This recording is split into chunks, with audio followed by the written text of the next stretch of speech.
there's nothing to do around here. And I'm sitting here as a 30-something-year-old white male saying, how can they say that? How can they say that? We've got clubs, we've got, activities, we've got sports teams, we've got curricular offerings. I was not looking at it through the lens of a 14-year-old African-American female. They didn't want to be in those teams. They didn't want to be in the Key Club. I mean, the lady who ran the Key Club, they'd lost the key years ago. No one could even find the key. Where's the key? She'd shuffle, where's the key? I think it's over there. Okay, it was over there, get the key. But my point is, a lot of things we had were outdated. They were not current with what we needed. So I said, what do you want? They said, we want STEP. I said, STEP? What is STEP? And they got up and, started kicking it. We started a STEP team. In a matter of 3 months, we had about 25 girls performing halftime in the basketball games.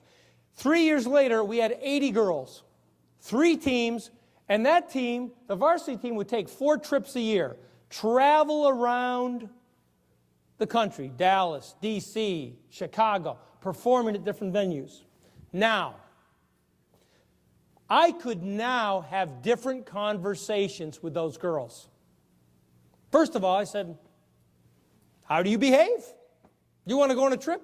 I can't put you on an airplane, send you to these cities, stay in hotels, go out to dinner. If you're not acting and behaving appropriately, so how do you think you should behave? How do you think you should be treating your peers in school? People are looking up to you now. You're performing, you're going out, you're doing all these things. How should you dress? What about your performance in your classrooms? What about your behavior in your classrooms? We could have different conversations. Why? Because I listened to them. Where you stand on an issue depends on where you sit. Where you stand on an issue depends on where you sit. I was sitting in the principal seat as a 30-something-year-old white male. I was not sitting in the seat of a 14-year-old African-American female. I had to put myself as much as possible in that seat and look at the world through that lens. Now, did we stop all bullying, victimization, fighting, everything? Absolutely not.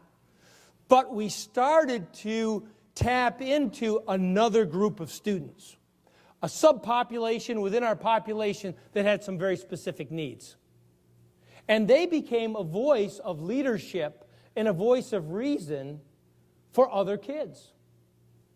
You know what I started having them do, and some of our athletes too, is they would help monitor the bathrooms. Now I said, don't go in there and start beating the daylights out of people because somebody's doing something wrong. But I said, I need your help. And all of a sudden they were on my team. They became citizens of our school.